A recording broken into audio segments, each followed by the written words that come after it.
जय मां कामाख्या, जय मां जगदम्बा। दोस्तों, सभी साधक साधिकाओं का स्वागत है मेरा चैनल कामाख्या के अघोरी में। दोस्तों, आज मैं तुम सभी के लिए एक बहुत ही बढ़िया और बहुत ही गुप्त साधना लेकर आज उपस्थित हूँ। ठीक है, और ये जो साधना आज दे रहा हूँ ये यूट्यूब पे पहली बार और मतलब आखिरी बार ही है, क्योंकि ये सिद्धि ना ही हर लोग के पास होता है और ना ही इस सिद्धि के विषय में किसी को मालूम है। ठीक है, और ये सिद्धि किस प्रकार मिला है हमें वो भी मैं बता देता हूँ। ये जो सिद्धि है ये आपको दादा गुरु जो आप लोगों के थे, उन्होंने जब शिव साधन किया था तो शिव साधन में सफल होने के बाद शिव के द्वारा ये साधना उनको प्राप्त हुआ था। ठीक है, स्वयं शिव से प्राप्त हुआ ये साधना है और ये एक ऐसा अनोखा मतलब शक्ति का साधना है जिसको सिद्ध अगर किसी को हो गया या फिर किसी को ये शक्ति प्राप्त हो गई तो संसार में उस साधक का बल, बुद्धि, ऐश्वर्य, वैभव, मान, सम्मान हर चीजों की प्राप्ति होता है। और वो साधक इस संसार में कोई ऐसा कार्य नहीं, इस संसार में कोई ऐसा कार्य नहीं जो साधक जो बोले वो सो ना कर सके। ठीक है, बस एक चीज को इस चीज से असंभव है, वो हर लोगों से ये, क्योंकि भगवान का विधान है कि मरे हुए व्यक्ति को जीवित करना। लेकिन अगर इस सिद्धि को आप लोग प्राप्त करते हो तो सब साधक बनने में कोई देर नहीं लगेंगे, क्योंकि ये इतना आपको ज्ञान दे सकता है कि आप लोग सोच भी नहीं सकते। और बल में कोई आपका मुकाबला नहीं कर सकता।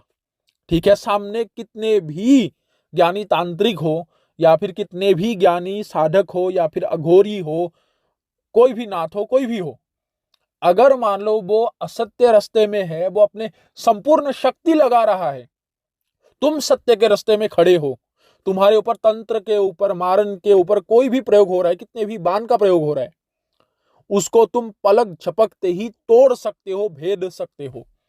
ऐसा कोई बाण नहीं, ऐसा कोई भी वरदान नहीं जो उसको तुम मिथ्या ना कर सको, ना ही उसको तुम भस्म ना कर सको। ठीक है, तो आप लोगों को ये जो साधना मैं बता रहा हूं, इस साधना का नाम है वृषभ पुरुष की साधना। ये वृषभ पुरुष जो है ये किसके गण है मैं बता देता हूं। ये शिव के सबसे शक्तिशाली गण में से प्रथम गण का ही साधना है और शिव का सबसे प्यारा और सबसे उत्तम जो भक्त है उनका ये गण का ये साधना है, जो नंदी महाराज के साथ रहता है, नंदी भृंगी के साथ रहने वाले गण का साधना मैं बता रहा हूं। और इस साधना से लाभ क्या होगा जो तुम सोच भी नहीं सकते। ये इस साधना से ये लाभ होता है कि मरने के पश्चात सीधा तुम्हें शिवलोक की स्थान प्राप्ति होगी। जो भी साधक बोलते हैं कि मैं साधना करके उनके लोक में जाना चाहता हूं, ये मेरा इच्छा है कि भगवान का सेवा करके उनके चरणों में ही जाऊं, तो ये साधना को करो और सदगति की प्राप्ति करो। और ये शक्ति अगर तुम्हारे साथ रहा तो ऐसा कोई भी वस्तु नहीं जिसको तुम प्राप्त ना कर सको, ऐसा कोई भी कार्य नहीं जो तुम अपने इच्छा अनुसार इसके जरिए करवा नहीं सकते।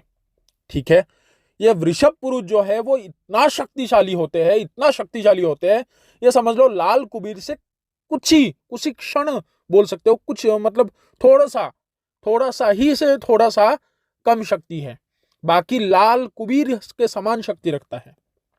ठीक है, और ये जो है ये शिव के सबसे प्यारे गणों में से एक है, सबसे प्यारी जो एकदम फर्स्ट में रहते हैं वो गण की साधना है। लेकिन ये जो गण की साधना है इसको किस प्रकार करना है कैसे करना है वो तुम लोग सुनो। लेकिन सबसे पहले मैं बता देता हूं, ये साधना को करने के लिए सबसे पहला होता है, सब जो जगह होगा, जगह तुम लोग को एक मंदिर चाहिए होगा, चाहे वो घर का मंदिर हो या फिर तुम्हारे घर से अलग हो वो मंदिर, या फिर घर के एक कमरे में ही देके रखे हो। लेकिन वो मंदिर में जब तक ये साधना चलेगा तब तक तुम उस साधना के दरमियान किसी को प्रवेश नहीं होने दे सकते, तुम्हें ही पूजा करना होगा और पूजा करना ही है। ये साधना अगर तुम्हें करना है तो सबसे पहले शिव का भक्त बनना होगा। अगर शिव का कोई भक्त है, शिव को साधना करते हैं या फिर शिव को मंत्रों का उच्चारण करते हैं, तो ये वृषभ पुरुष जो है ये उस साधक को जल्दी से दर्शन देते हैं, ये वृषभ देव। ठीक है, और ये वृषभ देव का शक्ति इतना अपार है, उनमें से जब इसका साधना चलेंगे तो उसमें तुम्हें बहुत चीज प्राप्ति होंगे। ठीक है, तो इसको किस प्रकार करना है वो विधान सुनो। सबसे पहला है, इस साधना को करने के लिए मंदिर के अलावा दूसरे स्थान सोचो भी मत, और ना ही दूसरे स्थान में इसका साधना हो सकता है। ठीक है, हाँ एक स्थान में अवश्य है, लेकिन कोई भी अगर शिवालय हो, ठीक है, कई लोग क्या होते हैं जैसे शमशान में शिवालय बना देते हैं, शिव मंदिर, तो उस मंदिर में भी तुम इनका पूजा कर सकते हो, इनका साधना कर सकते हो। ठीक है, लेकिन एक दफा याद रखना, इस साधना को करने के लिए मैं तुम्हें बता देता हूं कि वस्त्र जो होंगे क्या क्या होंगे। वस्त्र जो होंगे, तुम धोती कुर्ता पजामा पहन सकते हो, या फिर लाल धोती लाल कपड़ा, ये चीजें ही तुम परिधान कर सकते हो। लाल जो कपड़े होते हैं उसको सिलवा के कुर्ता बना भी सकते हो, लेकिन कपड़े ढील ढाल हो। ठीक है, और अगर कोई मांस मछली अंडा शराब खाता है तो कम से कम 2 हफ्ते पहले ही इसको छोड़ना होगा। ठीक है, यह साधना पूरी तरह से सात्विक साधना है। किसी भी प्रकार का इसमें तामसिक वस्तु का मतलब बनावटी नहीं चलेगा। वृषभ पुरुष को क्या क्या देना है, जैसे वृषभ पुरुष जो होते हैं, भोग में बाद में बताऊंगा, विधान सुनो। सबसे पहला क्या होता है, ये जो साधना होंगे, ये साधना तुम्हें कब से शुरू करना है, महीने का पहला सोमवार से इसका साधना शुरू होंगे। और ये शिव का इतना गुप्त शक्ति है कि मैं नहीं, ये तुम्हें किसी भी प्रकार के तंत्र के पुस्तक में नहीं, कहीं पे भी इसका ना ही जिक्र मिलेगा और ना ही तुम लोगों ने आज तक कभी सुना होगा। ठीक है, और अगर किसी को ये सिद्धि देखना है तो इस बार गुरु पूर्णिमा बहुत ही जल्दी आ रहे हैं। ठीक है, लेकिन मैं सिर्फ 11 साधकों को ही दिखा सकता हूं, सिर्फ 11 शिष्यों को ही मैं इनका दर्शन करवा सकता हूं, अगर इनका कोई दर्शन करना चाहे। ठीक है, इतना तो आशीर्वाद आप लोग के दादा गुरु जी का हमारे ऊपर है कि 11 मैं साधक को ही इसका दर्शन करवा सकता हूं, उसके ऊपर नहीं, वो भी मैं चुनकर ही मैं किसी को दिखाऊंगा। ठीक है, और अगर तुम लोग सिद्ध करना चाहते हो तो विधान सुनो, तो महीने का पहला सोमवार से शुरू करना है। ठीक है, और इसका जो मंत्र है तुम्हें कितने दिन जप करना होगा, देखो ये साधना 31 दिन का होता है, 31 दिन साधना होगा।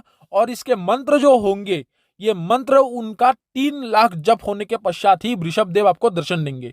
इसे वृषभ पुरुष भी कह सकते हो, वृषभ देव भी कह सकते हो, ये तुम लोग के ऊपर होते हैं, जिस प्रकार तुम लोग सम्मान देना चाहो उनको। ठीक है, दोनों में ये खुश होते हैं, वृषभ पुरुष भी बोल सकते हो या फिर वृषभ देव भी बोलो।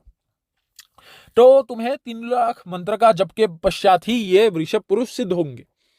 और इसमें माला जो होंगे वो सिर्फ और सिर्फ रुद्राक्ष का होंगे, रुद्राक्ष के अलावा किसी भी प्रकार का नहीं चलेगा। और मैं तुम लोग को एक बात बताना चाहता हूं, एक साधक का सवाल था, क्या गुरुजी हर मुखी रुद्राक्ष का सिद्ध करने का मंत्र अलग है या फिर एक है? देखो, एक ऐसा विधान है माला को संस्कारित करने का जिसमें तुम चाहे एक मुखी हो, एक मुखी से लेकर तुम 14 मुखी रुद्राक्ष तक पकड़ो, तो जो भी होंगे वही विधान से तुम लोग सात्विक पद्धति से उसको जागृत कर सकते हो। लेकिन कुछ साधनाओं के विशेष रूप से, जैसे शिव साधन होते हैं, शिव साधन में एक मुखी रुद्राक्ष का सबसे मान्यता है। ठीक है, क्योंकि इसका बहुत ही रेयर है ये रुद्राक्ष जो है, तो वो एक मुखी रुद्राक्ष के से ही शिव के मंत्रों को उच्चारण करने से जल्दी से सिद्धि प्राप्त होते हैं। और एक मुखी रुद्राक्ष को सिद्ध करने का या फिर रुद्राक्ष के माला को संस्कारित करने का विधान अलग है, 2 मुखी का अलग है, 3 मुखी का अलग है, 5 मुखी का अलग है। ठीक है, तो हर एक माला का, हर एक मुखी के माला का उसके अनुसार मतलब जो विधान होते हैं माला को संस्कारित करने का, वो भी अलग है जो विधि है। और हर एक मतलब मुखी का, 14 मुखी तक जो भी है रुद्राक्ष को है, उसको मतलब संस्कारित करने का एक विधि भी है, जिससे तुम किसी भी प्रकार के माला को सिद्ध कर सकते हो। ठीक है, ये साधना के ऊपर होते हैं। और अगर मुझे ऐसा लगा कि 3 मुखी का अलग से देना होगा तो मैं तुम लोगों को उसका विधान में अलग से बता दूंगा। कई लोग क्या कर रहे हैं, मुझे बता रहे हैं साधकगण के तामसिक विधि जो होते हैं जिससे माला को संस्कारित किया जाता है, वो विधि मांगने से कई लोग पैसा ले रहा है। देखो, उन लोगों के नजर में पैसा लेते होंगे, लेकिन हमारे नजरों में अगर माला को जागृत करने के लिए तुम लोग हमसे विधि प्राप्त करते हो तो उसमें के लिए कोई भी पैसे, कोई भी शुल्क देना नहीं पड़ता। तुम इसमें निःशुल्क ही ले सकते हो बिल्कुल, क्योंकि तुम लोगों को भी आना चाहिए, क्योंकि भविष्य में तुम लोग ही आगे बढ़ के साधक बनोगे, तो तुम्हें ये चीजें गुरु से प्राप्त करना अति आवश्यक है। और गुरुओं को भी अपने शिष्यों को आगे बढ़ाने के लिए मतलब उनको समर्थन करना बहुत ही जरूरी है, और अपने कुछ ज्ञान को देना भी जरूरी है, जिस ज्ञान में इतना नीति नियम ना हो जिसको साधारण रूप से दिया जा सके। और जो ज्ञान को देने के लिए कुछ नीति नियम है उसको तो मानना ही होगा, चाहे गुरु हो चाहे शिष्य हो, दोनों को मान के चलना पड़ता है। ठीक है, तो तुम्हें करना क्या होगा, कोई भी एकांत शिवालय हो या फिर घर के मंदिर हो, उसमें तुम लोग यह साधना करोगे। ठीक है, वो साधना करने के लिए तुम्हें क्या करना होगा, आम के लकड़ी का एक पटिया बनाना होगा, एक बाजोट, चार चार कोने वाला एक आसन की तरह बना लेना है। ठीक है, कम से कम 4 उंगल के समान ऊंचा हो वो आसन। उसमें तुम लोगों को करना क्या होगा, लाल वस्त्र या फिर सफेद वस्त्र उसके ऊपर एक बिछा देना होगा। ठीक है, और सबसे पहले ये मंत्र को तुम लोग कब कब जप कर सकते हो, मैं तुम लोगों को बता देता हूं। एक तो होता है तुम्हें इसके मंत्र को, जैसे मान लो 3 लाख है तो 31 दिनों में डिवाइड कर लो। एक दिन में मान लो 4000 बार होता है तो 2000 बार तुम ब्रह्म मुहूर्त के टाइम में पढ़ोगे। और ये टाइम गुरु मंत्र का जप करने का भी है, जिसमें जल्दी से तुम्हें गुरु मंत्र में सिद्धि प्राप्त हो और उसमें जो है वो उसका प्रभाव भी तुम्हें मिलता है। गुरु मंत्र को 2 टाइम में जप किया जाता है, जैसे ब्रह्म मुहूर्त और रात्रि के दूसरे प्रहर से लेकर तीसरे प्रहर, अर्थात 10:30 से लेकर 12:30 बजे। तो इस मंत्र को भी तुम्हें सुबह 4 बजे से लेकर 6 बजे के अंदर तुम्हें 2000 मान लो जप करना होगा, अगर 4000 निकला है हर रोज, और 2000 तुम्हें रात्रि के 10:30 से लेकर 12:30 बजे के अंदर तुम्हें जप करना होगा। ठीक है, आराम से होगा। अभी देखो थोड़ा बहुत अगर समय ज्यादा हो जाता है, जैसे मान लो 12:30 बजना था, तुम लोगों का 45 हो चुका है, 50 या फिर 1 ही बज गए हैं, कोई दिक्कत नहीं है, तुम लोग कर सकते हो। लेकिन 10:30 बजे के बाद से तुम शुरू कर सकते हो। ठीक है, लेकिन सुबह अगर करना होगा वो बंधित है, 4 बजे से शुरू करना होगा तुम लोगों को, जिसमें तुम्हें इस चीज को जप करने के लिए टाइम मिले। और मंत्र थोड़ा सा लंबा भी है, अगर तुम लोग एक टाइम में ही इसको जप करोगे तो उसको पूरा नहीं कर पाओगे। जो 3 लाख है वो 31 दिनों में तुम लोग का खत्म नहीं होगा। ठीक है, और मंत्र को इतना कंठस्थ कर लेना है कि तुम लोगों को मुंह जबानी ही आ जाए। ठीक है, मुंह में बस उसी को ही बकते रहो, उसको ही तुम्हारे मन में चलता रहे, मुंह में कभी भी तुम्हारी बात फंसे ना, मंत्र फंसे ना। इतना सरल हो जाए तुम्हारे लिए कि तुम जैसे गाना गाते हो वैसे ही तुम्हारा मंत्र उच्चारण भी निकले। ठीक है, लेकिन सम्मान करना सीखना मंत्र को। तो उसके पश्चात क्या करना है, भोग के लिए क्या क्या लगेंगे, देखो सबसे पहला होते हैं कि गणेश जी का पंचोपचारण पूजा कर लेना होगा। गणेश जी के मंत्रों को एक माला जप कर लेना है। उसके पश्चात शिव को पूजा कर लेना है। शिव का पूजा बहुत ही जरूरी है। ठीक है, बहुत ही जरूरी है। और उसके पश्चात तुम लोगों को माता दुर्गा या फिर माता काली, जो माँ आदि शक्ति है, उनका भी पूजन कर लेना है। उन्हें भी अपने साधना सिद्धि में सफल हो उनका आशीर्वाद मांग लेना है। लेकिन शिव से प्रमुख मान लेना है, क्योंकि शिव का ही गण है, शिव के ही आदेश में तुम्हारे पास आएंगे और शिव के आदेश से ही ये साधक के पास आते हैं। ठीक है, और ये वृषभ पुरुष जो है वो शिव के अलावा किसी का बात नहीं सुनते, शिव के ही अधीन है। यूं तो पूरे दुनिया शिव के अधीन है, इसलिए देवों के देव महादेव है, लेकिन ये वृषभ पुरुष सिर्फ और सिर्फ शिव के ही आज्ञा मानते हैं। तो शिव के मंत्रों को जप कर लेना होगा। ठीक है, और शिव को प्रार्थना करना है कि हे महादेव, जो सिद्धि मैं करने जा रहा हूँ वृषभ पुरुष का, उसमें मुझे सफलता हासिल हो, आप अपना कृपा दृष्टि हमेशा बनाए रखें और आशीर्वाद दे कि इस साधना में सफल हो सकूं। तो मन से उनको प्रार्थना कर लेना है। प्रार्थना करने के बाद वृषभ पुरुष को आह्वान किया जाता है, मन से भक्ति किया जाता है। देखो, मन से जो भक्ति होता है वो कोई बताने वाला चीज नहीं। अभी तुम्हारे मन से तुम कितने गुहार ला के उनको पुकार सकते हो, वो अपने मन से उनको प्रार्थना करो। ठीक है, तो तत्पश्चात तुम लोग को करना क्या होगा, वृषभ पुरुष के लिए एक केले का पत्ता चाहिए। ठीक है, और केले का पत्ता जो होगा वो नियम सहित तुम्हें काटना होगा। केले का पत्ता अगर मान लो दुकान से खरीद रहे हो तो तुम्हें सुबह सुबह जाकर ही वो दुकान से लेके आना होगा, सुबह सुबह, जिसमें उसके दुकान में कोई भी बंदी ना हो, अर्थात कोई भी सेल नहीं हुआ हो। वो केले का पत्ता सेल करने के लिए आया है, तुम लोग उसको खरीद के लेके आए हो। क्योंकि कई लोग शहर में भी होते हैं, अगर ये साधना करना चाहते हैं अपने घर के मंदिर में, ठीक है, वो भी कर सकते हैं। लेकिन केले के पत्ते के दुकानदार को सुबह ही बोल देना है या फिर दूसरे पहले दिन ही बोलना है कि कल का जो केले के पत्ते लाओगे वो मेरे अलावा किसी को पहले सेल मत करना। ठीक है, लाकर तुम एक काम कर सकते हो, तुम लोग जैसे तुम लोग शहर में रहते हो तो केले का पत्ता मिलना मुश्किल होंगे, तो उसको बोल दो कि कल जितने भी केले के पत्ते लाओगे मुझे रख देना। अगर 7-10 लाता है तो फ्रिज में रख दो, अच्छे से रहेंगे। ये भी उपाय मैं कह रहा हूं। ठीक है, तो केले का पत्ता लेना होगा। दोनों टाइम में दोनों प्रकार के केले के पत्ते चाहिए, क्योंकि सुबह भी दोगे भोग उनको, रात भी दोगे। और भोग उनमें क्या क्या लगेंगे, देखो इसमें जो भोग है वो तुम खीर दे सकते हो, उसके पश्चात फल दे सकते हो, मिठाई दे सकते हो, और एक चीज उनको प्रिय है, ठीक है, भांग दे सकते हो, जिसको गांजा बोलते हैं। ठीक है, वो सिलिम के साथ वो तुम लोग उसको अर्पण करो। और साथ ही साथ एक भांग, तो हम यहाँ पे असमीज भाषा में घुटा बोलते हैं, जो शिवरात्रि के दिन बनाते हैं, और तुम लोग भांग बोलते हो शायद, क्योंकि आसाम के बाहर जो लोग रहते हैं वो लोग भांग बोलते हैं। जो दूध में उसमें दूध में डाल के जो बनाते हैं, जिसमें गांजा का पत्ता, उसके बाद दूध, उसका शहद, उसके बाद लौंग इलायची देके जो एक लस्सी की तरह जो बनाते हो, ठीक है, जिसको थोड़ा सा पी के नशा होते हैं, तो ये चीज तुम दे सकते हो। अभी मैंने बोल रहा था कि तामसिक भोजन नहीं देना है, ठीक है, ये शिव के साथ चलता ही है, क्योंकि शिव के पूजा में भी दिया जाता है, और शिव के गण होने के कारण ये भी उनका पान करते हैं। तो ये जो चीज है ये दे सकते हो, क्योंकि ये जो भांग है, माता पार्वती को जब शादी नहीं किए थे शिव, और जब शादी करने का मुहूर्त आ गया था, तो शिव और गणों में ये लगा था कि प्रभु जल्दी से पी लीजिए, अगर माता आ गई तो सबका बंद कर देंगे। तो वृषभ जो देव है, वृषभ देव और शिव के गणों को ये जो भांग का है ये बहुत ही उनको प्रिय है, तो ये भी उनको एक गिलास में दे सकते हो। अभी देखो, गिलास जो होगा तुम स्टील के गिलास में भी दे सकते हो, लेकिन वो ऐसा हो कि इस्तेमाल पहले किया गया ना हो, नया हो। अन्यथा तुम लोग मिट्टी के जो गिलास होते हैं, प्याले होते हैं, उसमें भी दे सकते हो, ठीक है। उसके पश्चात तुम ऋषभ देव को मन से आवाहन करो, और उसमें तुम बेल पत्ता भी रख सकते हो, 3 बेल पत्ता रखो, एक धतूरा और एक धतूरे के फूल भी रखो सम्मान सहित, ठीक है। उनको वो मन से अर्पण करो।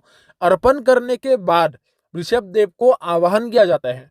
ऋषभ देव को आवाहन करने के बाद अभी देखो, ये जो साधना है, इस साधना में ये सिद्धि ऐसा है, सबसे अनोखा मैं क्यों कह रहा हूं, क्योंकि इसमें सुरक्षा घेरा की कोई भी आवश्यक नहीं है, सुरक्षा घेरा की आवश्यक नहीं है, लेकिन तुम्हें शिव के मंत्रों को, एक शिव का मंत्र है जिसको तुम लोगों को क्या करना होगा कि 1 हफ्ते के अंदर इसको तुम लोगों को सिद्ध करना होगा, ठीक है। 1 हफ्ता जप करना है, निरंतर कम से कम 1-1.5 घंटा तुम लोग जप करो, 1 हफ्ता वैसे करो, शिव का पूजा करके, गणेश जी का पूजा करके, माता का पूजा करके, वो मंत्र तुम लोगों का सिद्ध हो जाएगा। लेकिन सोमवार से ही शुरू करना है, ठीक है। मंत्रों को सिद्ध करने के लिए तुम्हें किसी भी प्रकार का सोमवार तुम लोग चुनाव कर सकते हो, लेकिन अगर साधना प्रारंभ करते हो तो महीने का पहला सोमवार से ही प्रारंभ करना होगा, ठीक है। और दिशा जो होगा वो पूर्व दिशा की ओर मुंह करके तुम लोगों को बैठना होगा। अपना आसन लाके बैठना है। आसन जो होंगे वो कुशाका होंगे, और सफेद वस्त्र बिछा सकते हो, फिर लाल वस्त्र बिछा सकते हो, उसमें तुम लोग को बैठ जाना होगा, ठीक है। और अगर जिस दिन तुम ये वृषभ का साधना करोगे, उस दिन तुम एक काम कर सकते हो। अगर शिव का एक मैं मंत्र खुद तुम लोगों को बता दूंगा, उस दिन शमशान से ताजा अगर राख किसी को मिलता है, ठीक है, वो राख से उस दिन उनका आरती करना है शिव जी का, ठीक है। शिव को भस्म का तिलक लगाना पड़ता है। तिलक लगा के अगर उस मंत्र का जप करते हो एक माला, तो शिव बहुत जल्दी से प्रसन्न होते हैं और बहुत जल्दी से तुम्हें वो सिद्धि प्रदान करेंगे। कई लोग क्या करते हैं कि शिव को दूध से नहलाते हैं, पानी से, दही से, मधु घृत से नहलाते हैं। तुम शिव को भस्म से नहलाओ। जितना पुण्य इन चीजों से तुम करके कमाओगे, वो राख से तुम्हें जल्दी से मिल जाएगा, क्योंकि शिव को राख अति प्रिय है। क्योंकि मृत्यु के बाद जो प्रसाद तुम्हें मिलता है, पवित्र प्रसाद, वो भस्म ही है। लेकिन भस्म को भी संस्कारित करना होगा, वो भी नियम है, वो भी मैं बता दूंगा तुम लोग को, ठीक है। उसके पश्चात साधक को भस्म का तिलक लगाना भी चाहिए। शिव को तो दोगे ही, तुम्हें भी भस्म का तिलक लगाना होगा। तिलक लगाने के पश्चात तुम लोग को साधना के लिए बैठ जाना होगा। अगरबत्ती बेशक तुम लोग जलाना पड़ेगा, और जलाना ही है, ठीक है। और जिसमें तुम ऋषभ को भोग के लिए रखे हो, उसमें एक घी का दीपक भी तुम लोगों को जलाना होगा, या फिर सरसों का भी जला सकते हो। इसमें ऐसा कोई बंधन नहीं है कि तुम्हें घी का ही दीपक जलाना होगा, ठीक है। तो ये साधना ऐसे तुम्हें लगातार 31 दिन करने होंगे। दिन में जो जप करोगे, उनमें से तुम्हें ऐसा लगेगा, देखो मंदिर अगर बंद हो तो बहुत ही उत्तम है। इसलिए मैं कह रहा हूं, जैसे मान लो अगर मंदिर बड़ा होंगे जिसमें तुम उसके अंदर बैठकर साधना कर सकते हो, तो और उत्तम है। तो इसके लिए कोशिश करो, अगर किसी के घर में या फिर घर से अलग हो वो मंदिर है जिसमें तुम प्रवेश कर सकते हो, और तुम उसमें बैठने का जगह भी है, बढ़िया सा थोड़ा सा बड़ा मंदिर है, तो बहुत बढ़िया है मतलब। और ये वृषभ का जो स्थान होगा, वो शिव मंदिर के अलावा कहीं भी नहीं रहता, कहीं पर भी नहीं रहता, शिव मंदिर में ही इसका स्थान है। अगर घर में भी इसका साधना करना है, अगर सिद्धि के लिए आशा करके रखे हो, तो घर में तुम लोग का मंदिर अलग हो। और ऐसा है कि अलग कमरे के पास मंदिर है, ऐसा नहीं कि छोटा वाला एक लकड़ी से बना हुआ तुम वहां पे लटका के टंगा के रखे हो, उसमें 2 अगरबत्ती जलाते हो, वैसे मंदिर में साधना नहीं होंगे। ये मैं पहले ही कह रहा हूं, बाद में सवाल मत करना। तो जब ये चीज करोगे, तो तुम लोगों को बैठ जाना है। दिन में जो अनुभव होंगे वो मैं बता देता हूँ।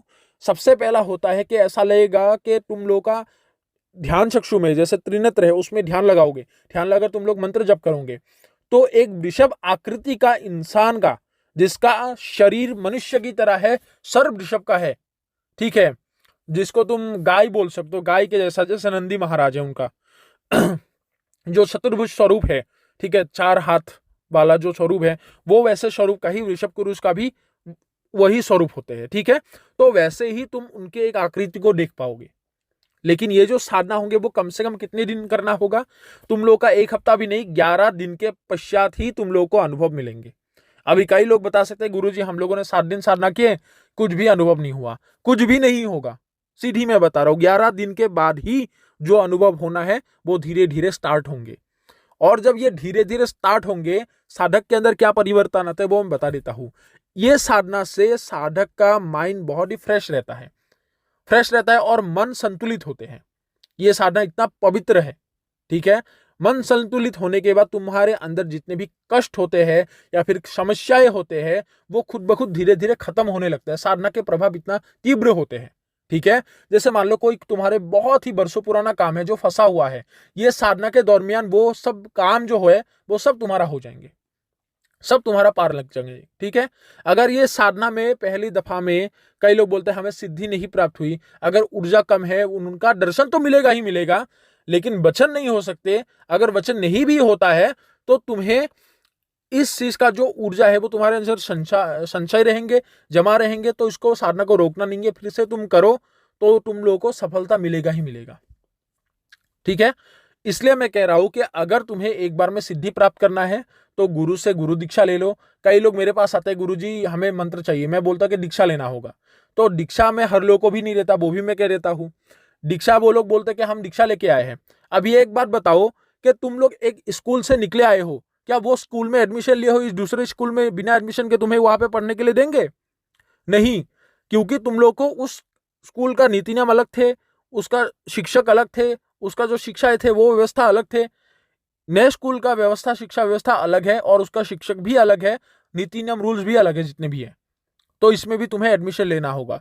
तो जिस भी गुरु से ज्ञान लेने के लिए आओगे वो गुरु का पहले दीक्षा ग्रहण तुम लोग को करना होगा, वो गुरु के दिए गए गुरु मंत्र को तुम लोग को सिद्ध करना होगा। तत्पश्चात गुरु तुम्हें देख रेख कर तुम्हारे अनुसार जो तुम्हें सजेंगे, जो तुम्हारे लिए एडजस्टेबल होंगे, वो विधान ही तुम्हें बताएंगे। अगर तुम लोग कहोगे गुरुजी मुझे 100 किलो भार दे रहे हो, उठा पाओगे 10 किलो, अगर 100 किलो देंगे तो तुम दब जाओगे। अर्थात साधना का कोई चीज ऐसा नहीं है कि तुम अपने मर्जी से करोगे, बिल्कुल तुम अपने मर्जी से कर सकते हो। जब उच्च कोटि के लेवलों में तुम लोग पहुंच जाओगे तब गुरु खुद ब खुद स्वतः ही दे देगा। तब गुरु को प्रश्न करने की आवश्यक नहीं है। तब गुरु देख लेगा कि शीशे में मेरा चेहरा देख रहा हो और शीशे का चेहरा भी मेरे जैसा ही है। जब वो देख लेंगे कि तुम्हारे चेहरों में उनका चेहरा देख रहा है तब तुम्हें सब ज्ञान दे देंगे। लेकिन हमेशा गुरु एक तरफ छुपा के रखते हैं बात और एक तरफ ही दिखाते हैं। ये आधी तरफ तब दिखाएंगे तुम लोग को जब अपना चेहरा तुम्हारे मुख में देखेंगे, ठीक है। जब तुम उतना काबिल बनोगे गुरु स्वतः ही दे देंगे। चाहे कितने भी गुरु हो, कोई भी गुरु हो जो तुम लोग को ज्ञान दे रहा हो, वो गुरु से पूछो कि क्या आप संपूर्ण सत्य हमें बता रहे हो। अगर गुरु काबिल होंगे तो बता देंगे कि नहीं, अभी भी बहुत सारे बातें हैं, बहुत सारे बोलकर वो अपना आधा राज छुपा के रखेंगे। लेकिन जब समय होंगे वो खुद तुम्हें कहेंगे कि आ जाओ, तुम्हारा समय हो गया है अभी, ठीक है। तो इस प्रकार तुम लोग को साधना करना होगा। और रात्रि में जब होते हैं वृषभ का किस प्रकार अनुभव होते हैं, देखो कम से कम जैसे हमारा एक गुरु भाई थे, जब उनका 18वें दिन था, 18वें 19वें दिन, तब ऐसा लगता है, उसको लगता था कि पीछे से कोई बहुत ही बड़ा बैल जैसा एक गाय उनके पीछे से गुजर गए हैं, मंदिर के अंदर गुजर रहे हैं। और उसके बाद क्या होता है, बाहर से बहुत सारे वृषभों का आवाज आ रहा है, जैसे गाय का जैसे चिल्लाते हैं वैसे आवाज आते हैं। और देखो एक बात मैं कहता हूं कि वृषभ जो होते हैं, ये वृषभ पुरुष जो होते हैं वो किसी भी प्रकार का स्वरूप धारण कर सकता है, किसी भी प्रकार का, जैसे एक भेड़ का, एक बकरी का, किसी भी जानवर का स्वरूप धारण कर सकता है, किसी भी मनुष्य का स्वरूप धारण कर सकता है। अभी देखो उस साधना में अगर बैठे हो तो तुम लोग के सामने तो नहीं आएंगे, ठीक है, लेकिन पीछे से बाहर से तुम लोग का किसी भी परिवार के सदस्य का स्वरूप धारण करके वो तुम्हें आवाज भी दे सकते हैं, ठीक है। उसका तात्पर्य यह नहीं है कि तुम लोग को साधना से उठाकर तुम्हें कोई दिक्कत करे। अगर तुम एक दफा तुम लोगों को साधना से उठा दिए तो तुम्हारा साधना खंडित हो जाएंगे, तत्पश्चात तुम्हें नए से फिर से शुरू करना होगा। तो वृषभ का इतना ही कोशिश, इतना ही परीक्षा रहता है, और इसमें कोई ऐसा डर खौफ वाली भी बात नहीं है, और इसमें जो सुरक्षा घेरा है लगाना नहीं है, बस शिव के एक माला मंत्र को जप कर लो, उसमें ही वृषभ तुम्हें किसी भी प्रकार का हानि भी नहीं पहुंचाते भी नहीं, उसका नेचर भी नहीं है, और ना ही किसी भी प्रकार का तुम्हें दिक्कत करते हैं। ठीक है, वृषभ शांत स्वभाव का एक शक्ति है, लेकिन जितना शांत है, अगर वो अपने उग्रता में आगे, तो उसको नियंत्रण अगर वो उसका साधक है वही और सिर्फ शिव ही कर सकता है। उसके अलावा अगर किसी के पीछे लग गया तो उसका रक्षा इस संसार में कोई नहीं कर सकता। चाहे कितने भी बोल दे के मैं रोकूंगा, आ जाने दो, मैं कितने भी शक्ति हो मैं दिखाता हूं, तब तुम्हें पता चलेगा, उसको भी आने दो, आ जाओ। वृषभ का काट है ही नहीं, जितने भी लाखों बार बोल दे कि मैं ये कर दूंगा। हाँ, ये मैं नहीं कहता कि उस व्यक्ति के पास नहीं होगा जिसके पास शिव सिद्धि है। अगर शिव का सिद्धि है तो वो रोक सकता है, क्योंकि शिव के आदेश को ही मानेंगे, उस साधक के आदेश को नहीं मानेंगे, लेकिन शिव के आदेश को जरूर मानेंगे, इतना ही है। लेकिन उसके अलावा किसी भी देवता को वो रखे, किसी भी शक्ति को रखे, शक्ति कोई भी नहीं आएगा, इतना तो लिखित बात है। ठीक है, तो जैसे ही ये चीजें साधना करोगे तो इस प्रकार तुम्हें अनुभव कराते हैं। कभी कभार क्या होता है, 4 हाथों वाला एक ऐसा व्यक्तित्व को तुम लोग देखोगे जो बहुत ही पवित्र ऊर्जा के साथ तुम्हारे सामने प्रकट होके खड़े हैं। लेकिन ये क्या करोगे, जब तुम लोग आंखें बंद करके साधना करे और ध्यान चक्षु में तुम लोग ध्यान करके रखे हो, ठीक है, वो ध्यान के माध्यम से देखोगे। और जैसे ही तुम्हारा दिन ब दिन बढ़ता रहेंगे, उतना ही दिन ये जो आकृति देखे हो जिस भी पुरुष का, ऋषभ पुरुष का आकृति को तुम लोग देख रहे हो, वो धीरे धीरे स्पष्ट होना शुरू कर देंगे। जब तुम पहले देखोगे वो रोशनी के बीच में छुपा होंगे, जब धीरे धीरे तुम लोगों का मंत्रोच्चारण खत्म होते रहेंगे, तुम लोगों का दिन बीतता रहेंगे, उतने ही दिन उसका जो स्वरूप है, वो जो उनका रोशनी है, जो ऊर्जा है, वो धीरे धीरे साइड होते रहेंगे, और उनके जो प्रतिरूप है तुम लोगों के सामने जो स्पष्ट है, स्पष्ट रूप में आ जाएंगे। ठीक है, और अभी उनके भोगों का क्या करना है वो मैं बता देता हूं। जब तुम लोगों का साधना खत्म होंगे तो कम से कम आधा घंटे के बाद वो भोगों को तोड़ना होगा। तोड़ना क्या चीज है, वो भोग के थाली को जो है वो तुम्हें जो लोग हैं, घर के लोग हैं, बच्चे होते हैं, उनमें वितरण कर देना है। वो वृषभ ले लेते हैं। यहाँ पे जो वृषभ पुरुष है, ठीक है, ये कोई लाल कुबीर की तरह प्रत्यक्ष जो वस्तुएं हैं जिसको लाल कुबीर उठा के ले जाते हैं वो ग्रहण करते हैं। वृषभ वैसे ग्रहण नहीं करते। जिस प्रकार तुम लोग देवी देवताओं को देते हो, वृषभ पुरुष भी एक देवता के समान है। ठीक है, तो उनको नंदी के स्वरूप भी माना गया है, क्योंकि नंदी के साथ ही रहते हैं, नंदी बाबा के साथ ही रहता है। तो और एक बात है, अगर वृषभ पुरुष तुम लोग को सिद्ध हो जाता है तो शिव सिद्धि बहुत ही जल्दी से तुम लोग को मिल जाएगा। ये भी एक बात है। और नानान प्रकार के पीछे विभिन्न प्रकार के जो सिद्धियां होते हैं जिसके बारे में तुम लोग कभी सुने भी नहीं हो, वैसे सिद्धियों के बारे में तुम लोग को बता सकता है। विशेष रूप से शिवलोक में रहने वाले जितने भी पवित्र शक्तियां होते हैं, देवी देवताएं होते हैं, सबका साधना तुम लोग को बता सकता है। और ये सिद्ध होने के आखिरी समय में क्या होता है, देखो, जैसे ही तुम लोगों का 25वें दिन होंगे, उनमें से तुम लोग को सपना आना शुरू होंगे, और सपनों में तुम लोग को भविष्य दर्शन भी होते हैं। ये साधना का ये सबसे मूल बात है। तुम लोग को धीरे धीरे भविष्य दर्शन भी होते हैं। उसके पश्चात तुम लोग अगर किसी इंसान के सामने बैठे हो, ठीक है, इस मंत्र से इतना ऊर्जा बढ़ जाएगा तुम लोग के अंदर का, और इतना अंदर में परिवर्तन आ जाएंगे कि कोई भी इंसान कोई भी समस्या में है तो तुम्हारे मस्तिष्क से ही वो तुम्हारे विचार आ जाएंगे कि इसको ये समस्या है। अगर उसको सीधा बता रहे हो क्या तुम्हें ये समस्या है, वो लोग शौक हो जाएंगे कि तुम्हें कैसे पता, मेरा समस्या मेरे तो अंदर छुपा के रखा था, मैंने तो तुम्हें नहीं बताया था, तो बिना बोले तुम्हें पता चल गया कैसे।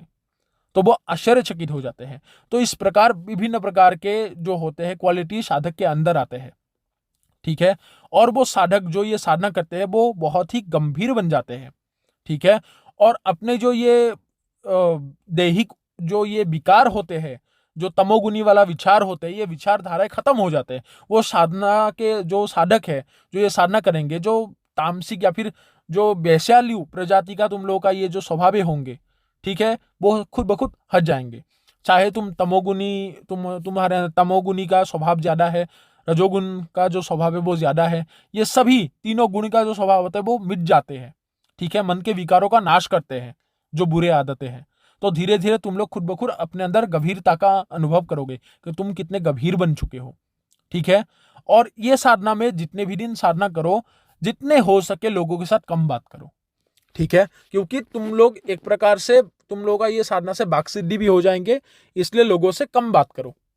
ठीक है, जरूरत पड़ने पर ही जो बात बोलना है उतना बताओ। ठीक है, तत्पश्चात निरामिष आहार खाना होगा और जो भोजन होंगे वो तुम लोग को खुद पका के खाना होगा। और अगर एक टाइम का भोजन करते हो तो और उत्तम है। अगर किसी को ज्यादा भूख लगता है, खाने का ज्यादा पड़ी है, भूखकर है, तो वो तुम लोग खा सकते हो, वो कोई दिक्कत नहीं है। लेकिन अगर एक दफा खाना खाते हो तो और उत्तम है। जमीन में सोना होगा, ठीक है, भूमि में शयन करना होगा। और जब आसन बंधन का आसन जो तुम करोगे, ठीक है, तो आसन को जागृत कर लेना ये बहुत ही आवश्यक है। ठीक है, और इसमें शरीर जागरण बहुत ही आवश्यक है। तो जैसे ही तुम लोग का 31वें दिन होंगे और मंत्र को उच्चारण का कम से कम 2-3 माला शेष रहेंगे, तो वृषभ पुरुष प्रकट होकर तुम लोग को दर्शन देंगे, सीधा प्रकट होकर दर्शन देंगे। ठीक है, इसमें ऐसा कोई नहीं कि तुम उनके परछाई को देखोगे। हाँ, ये बात है कि साधना के बीच में एक प्रश्न आ सकते तुम लोगों के, गुरुजी आंखें बंद करना है या फिर खुले रखना है। मंत्रोच्चारण के टाइम में तुम लोग को ध्यान चक्षु में कपाल की ओर ध्यान लगाना है और आंखें बंद करके मंत्रों को इतने गति से जप करना है जिस आवाज से सिर्फ तुम्हें सुनाई दे, या फिर तुम्हारे सामने है तो उसको सुनाई दे थोड़ा सा। ठीक है, लेकिन इतना ज्यादा जोर से भी मंत्र का उच्चारण नहीं करना है। ठीक है, तो जैसे तुम लोग का एक माला होंगे तुम लोग खोल सकते हो आंखें। ठीक है, और इनमें से जो मैंने बताया है धतूरा, धतूरे का जो उसमें फूल है और बेलपत्ता, यही चीजें लगेंगे। उसके अलावा किसी प्रकार का फूलों की आवश्यक नहीं है। बाकी तुम्हारा लाल जोबा भी दे सकते हो, या फिर एक सफेद फूल आता है जिसे कठंडा फूल बोलते हैं, उसको भी दे सकते हो। जो मालती फूल है वो भी दे सकते हो। लेकिन ये 3 वस्तुएं, अगर धतूरा, बेलपत्ता, इसका अगर तुम लोग उनको अर्पण करते हो तो वो ज्यादा खुश रहते हैं। ठीक है, और जैसे ही तुम लोग आखिरी में माला होंगे, और देखो वो रात के वक्त का होगा। ठीक है, 31वें दिन जो रात के वक्त होंगे, तब ऋषभ पुरुष जो होंगे वो तुम लोगों को दर्शन देंगे। और 31वें दिन जो दिन में होंगे वो तुम ध्यान के माध्यम से उनके स्वरूपों को देखोगे। लेकिन 31वें दिन आते आते तुम लोग उनके स्पष्ट स्वरूप को देख पाओगे, लेकिन आंखें खोलकर देखोगे वो नहीं है।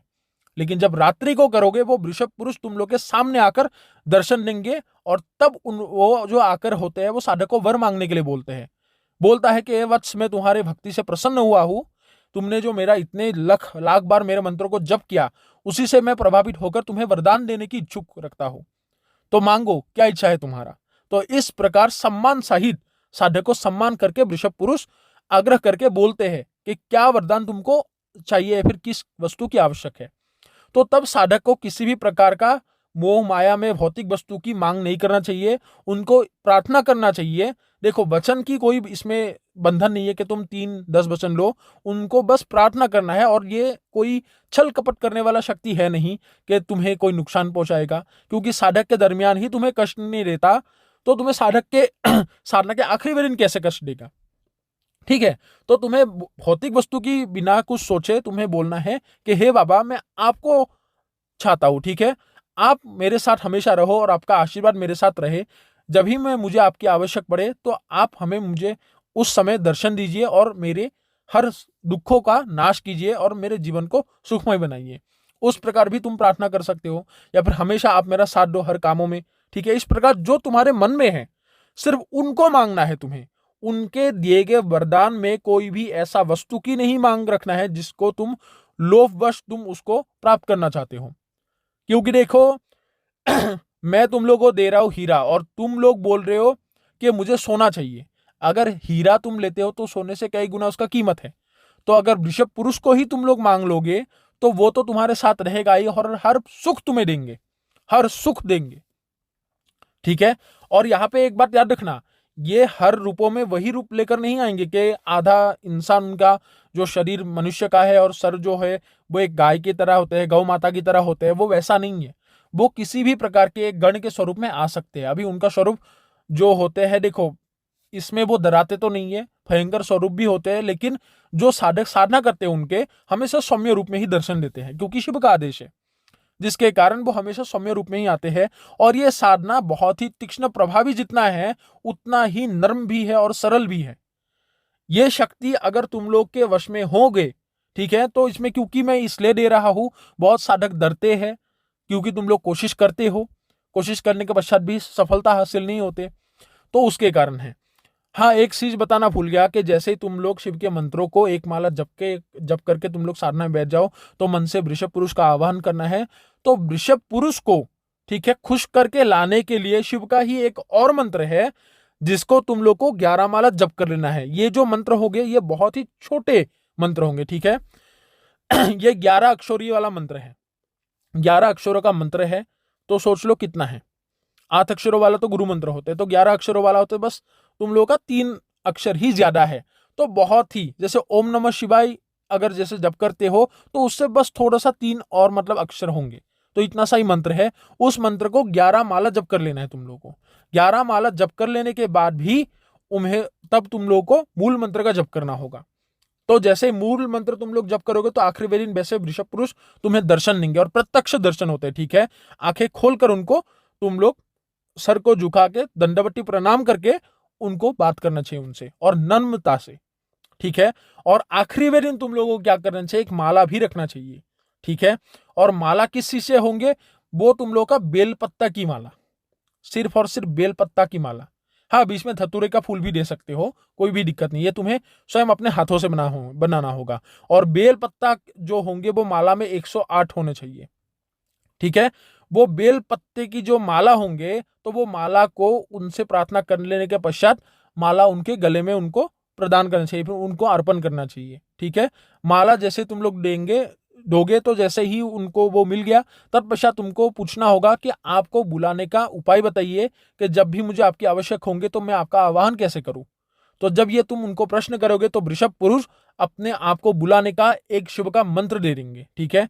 शिव के ही अक्षरों वाला एक मंत्र होंगे, ठीक है। 20 अक्षरों वाला मंत्र होते हैं एक, जिसको बोलने से ही वो वृषभ पुरुष तुम्हें दर्शन देंगे। लेकिन एक शर्त है, अपवित्र जगह में ये कभी नहीं आएगा, सबसे पहली बात है। और यही आखिरी बात है। अपवित्र जगह जैसे मान लो कई घर में औरत गंदे हैं, तो उस कमरे में औरत भी है, ठीक है। और वहां पे वो औरत हर जगह में जाके अपने आप को, जैसे तुम्हारे बेड को भी टच कर रहा है, इधर उधर का भी टच कर रहा है, तो तुम ऐसे अपवित्र स्थान में नहीं बुला सकते। अगर मान लो तुम्हारे कमरे में किसी का मतलब कोई भी नापाक अपवित्र इंसान नहीं आया है, तो उस कमरे में भी बुला सकते हो, और वृषभ पुरुष प्रत्यक्ष होकर दर्शन देके तुमसे बात करेंगे, ठीक है। लेकिन ये जो होंगे, इसके जरिए तुम लोग कोई भी कार्य कर सकते हो, किसी भी प्रकार का कार्य। लेकिन देखो, नापाक कार्य में ये कभी साथ नहीं देंगे तुम्हारा, ठीक है। वो तुम्हें समझाएंगे कि ये कार्य ये अनुचित है, इसको मत करो, ठीक है। लेकिन रही बात, अगर तुम्हें किसी भी वस्तु की प्राप्ति की, कोई भी तुम उनको इच्छा अपना जता सकते हो कि बाबा मुझे इसकी आवश्यक है, वो तुम्हें कहीं से ना कहीं हो, तुम्हें लाकर देना ही देना है। उस क्षण ही तुम्हें लाके दे देंगे, और पलक झपकते ही ला लेंगे। कोई भी ऐसा संसार का वस्तु नहीं कि इस दुनिया में है, इस लोक में है, तुम्हें ना दे सके। चाहे तुम हीरे मांगो, जवारत मांगो, ठीक है। चाहे तुम कीमती से कीमती जो रत्न है उनकी भी अगर प्राप्ति चाहो, तो भी तुम्हें लाके देने में ये सक्षम होते हैं। संसार के किसी भी स्थान से किसी भी स्थान तक तुम्हें उठाकर ले जा सकते हैं, ले आ सकता है, बहुत ही सरलता से। और दूसरे के पश्चात के तुम किसी भी तंत्र क्षेत्र में माहिर तो बनते हो, किसी भी प्रकार के शक्तियों का, देवताओं का ज्ञान, उनको साधन करने का प्रक्रिया में इतना निपुण बन जाओगे, इतना मतलब सटीक तुम बन जाओगे कि तुम्हारा कोई भी विधान वो खाली कभी नहीं जाएंगे। मुंह से जो भी बोलोगे वो बाकसिद्धि की तरह हर एक बात सत्य हो जाएंगे। और भविष्य दर्शन भी होते हैं, और भविष्य को तुम जान भी सकते हो, और भविष्य को तुम किसी को बता भी सकते हो कि तुम्हारा भविष्य में ये समस्या है। बस मृत्यु के दिन को अलावा छोड़ के उसको बाकी का तुम हर किसी को बता सकते हो। तुम भविष्य को देख भी पाओगे, वो तुम्हें बता भी देगा कि ऐसा ऐसा होने वाला है। हर चीज का जवाब तुम्हारे हाथ में होंगे। कोई भी इंसान लाखों कोशिश करके तुमसे झूठ नहीं बोल पाएंगे। और शत्रु की रही बात, तो नामो निशान मतलब वंश ही खत्म कर देंगे अगर तुमसे कोई भी उलझाने की कोशिश करेगा। तो चाहे वो कितने भी भयंकर से डायन का प्रयोग करे, ये बहुत ही तुच्छ चीज हो जाता है उसके सामने, ठीक है। डायन, डाकिनी, हाकिनी, ये जितने भी शक्तियां मैंने कहा है, जिन चीजों का मैंने चैनल में भी जिक्र किया है, राक्षस वाक्षस, ये सब बहुत ही तुच्छ हो जाते हैं इसके सामने, ठीक है। क्योंकि ये इतना बल और इतने बुद्धि और इतने ज्ञान का मालिक होते हैं खुद में ही एक, जिसका कोई भी मुकाबला नहीं है, कोई भी किसी भी प्रकार का मुकाबला नहीं है। तो ये साधना को करो। अगर किसी को जीवन में अच्छा एक शक्ति का प्राप्ति करना है और सफलता की ओर अग्रसर होना है, तो ये साधना करो। निश्चित रूप से इतना बढ़िया कामयाबी मिलेगी, तो जीवन में मुझे याद रखोगे सभी लोग, ठीक है। और ये साधना जो होंगे ये मैं आप लोग को पहली बार बता रहा हूं। वीडियो थोड़ा सा लंबा हो रहा है तो अभी सभी से लोगों से इजाजत लेता हूं, ठीक है। और अगर ये साधना को किसी को करना है तो हमसे संपर्क कर सकता है। गुरु के परामर्श में ही ये साधना करना होगा और हमसे ही करना होगा, क्योंकि किसी ने शायद आज तक आप लोगों को इस साधना का विषय में जिक्र किया नहीं होगा और ना ही बताया होगा, ठीक है। और अगर किसी साधक को इसका ट्रांसफर भी लेना है तो वो ट्रांसफर लेने के लिए हमारे पास आना होगा। इसको किसी भी प्रकार का चलान करके दिया नहीं जाता, ठीक है, कि यहां से बैठा कर मैं वहां पे आप लोगों को दे दूं। ये कोई दूसरे शक्ति की तरह नहीं जाता। इसको देना होगा तो यहां से आसन भी उठाकर ले जाना होगा। आसन देके ही आप लोगों को सामने बैठा कर ही इनका अर्पण आप लोगों को करना होगा। तत्पश्चात ही इसका ट्रांसफर संभव है। तो अगर इस चीज का अगर किसी को ट्रांसफर लेना है ऋषभ पुरुष का, तो हमारे पास आकर लेना होगा, ठीक है। अभी वीडियो बहुत ही लंबा हो रहा है और आने वाले टाइम में मैं बहुत ही बढ़िया साधना आप लोगों के समक्ष लेकर आऊंगा। तो अभी सभी लोगों से इजाजत लेता हूं। जय मां कामाख्या, जय मां जगदम्बा।